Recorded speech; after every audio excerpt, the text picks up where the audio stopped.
Application is a module for working with applications and defining application callbacks. Applications are the idiomatic way to package software in Erlang/OTP. To get the idea, they are similar to the library concept common in other programming languages, but with some additional characteristics. An application is a component implementing some specific functionality with a standardized directory structure, configuration, and lifecycle.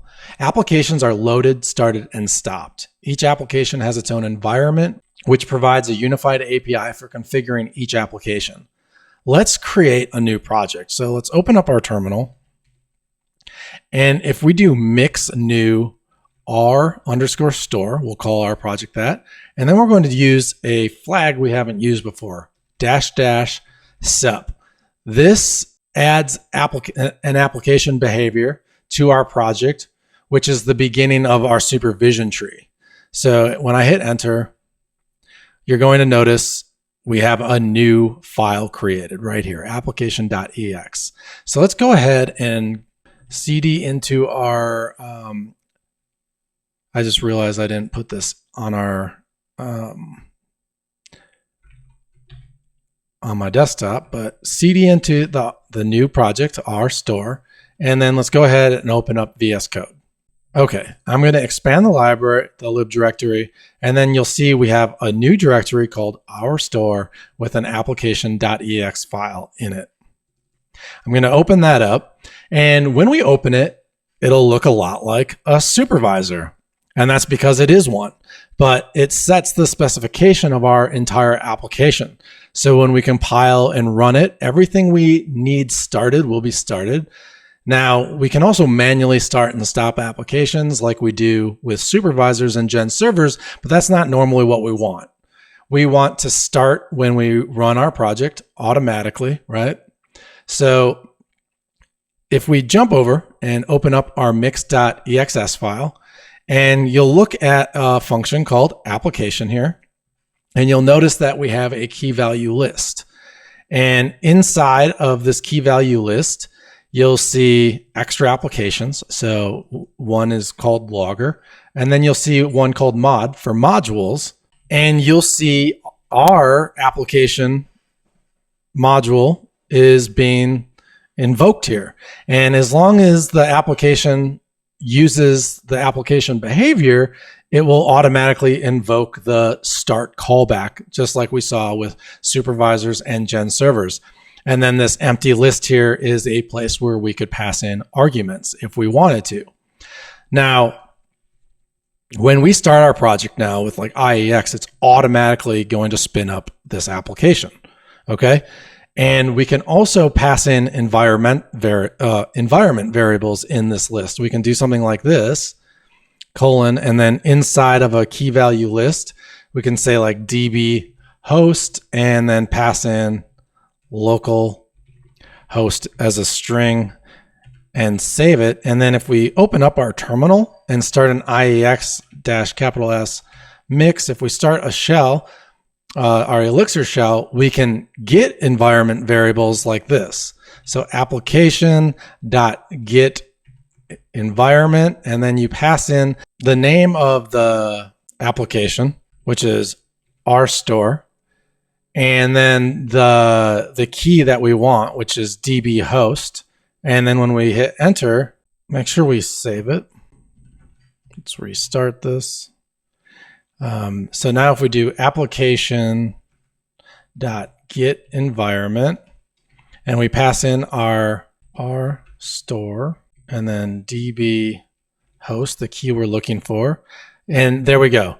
We get our stored environment variables. So you have access to any variables that you set to our entire application. Hi, I'm Jacob. I help companies build scalable, fault-tolerant systems in Elixir. With over a decade of experience, I specialize in solving complex technical challenges, whether that's architecting new systems, implementing real-time processing, or scaling existing applications. I work with teams worldwide to deliver high-performance solutions that deliver results. If you need help with your next Elixir project, visit elixirmentor.com to schedule a call. And now variables can also be set and overridden in the config.exs file, but we'll get more into that when we start our main project.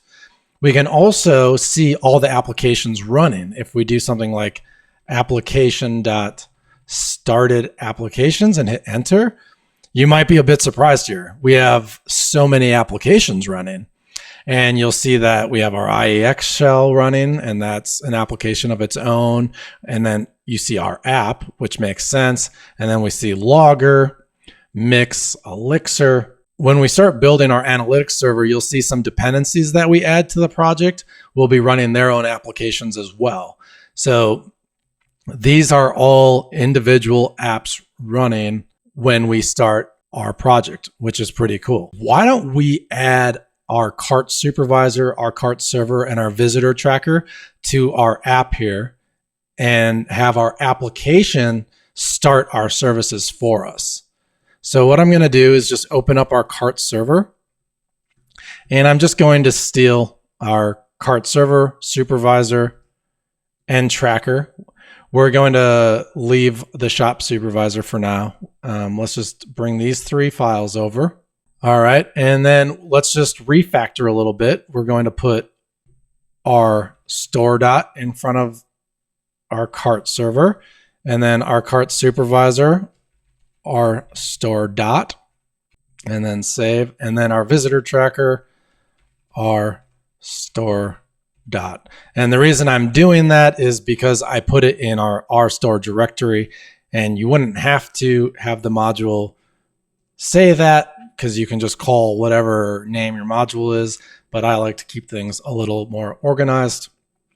And then if we jump over to our application.ex, we can start our processes right here. So inside of a tuple, we can say our store dot cart supervisor, and then we can pass in our empty list as the second parameter because we're not adding any arguments.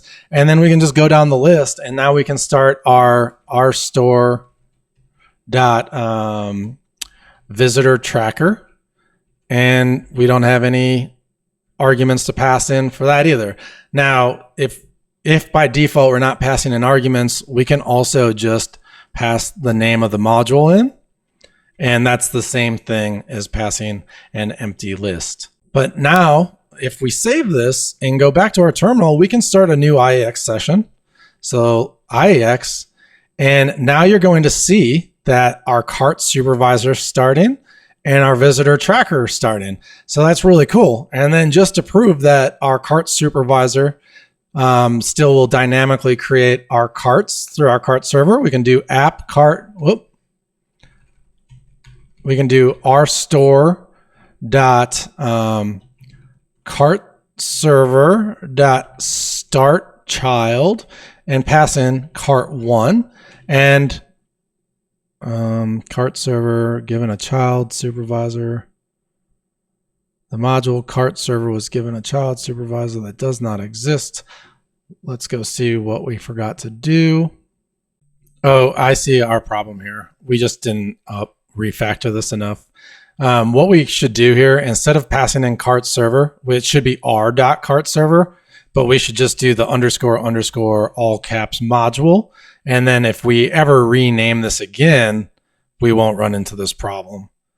So just go ahead and put module there, and then we won't get an error. And let's make sure.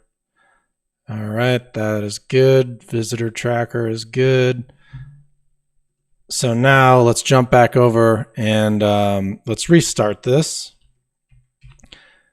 And now if we go ahead and say rstore.cartserver.startChild, and this will be cart number 1. There we go. So now we have cart number 1 starting, and we can start a second cart as well. And so all of our services are now running with just starting our app, which I think is pretty cool. So now that you know how an Elixir app and its processes are running and working in the background, when you start using frameworks like Phoenix and other tools that help generate structure, it is a lot less mysterious and magical. It's important to understand how the structure of the app actually works. So we have learned some pretty powerful, useful things here in this module, and I'm excited to take these concepts and build on them with a real coding project. And I will see you in the next video.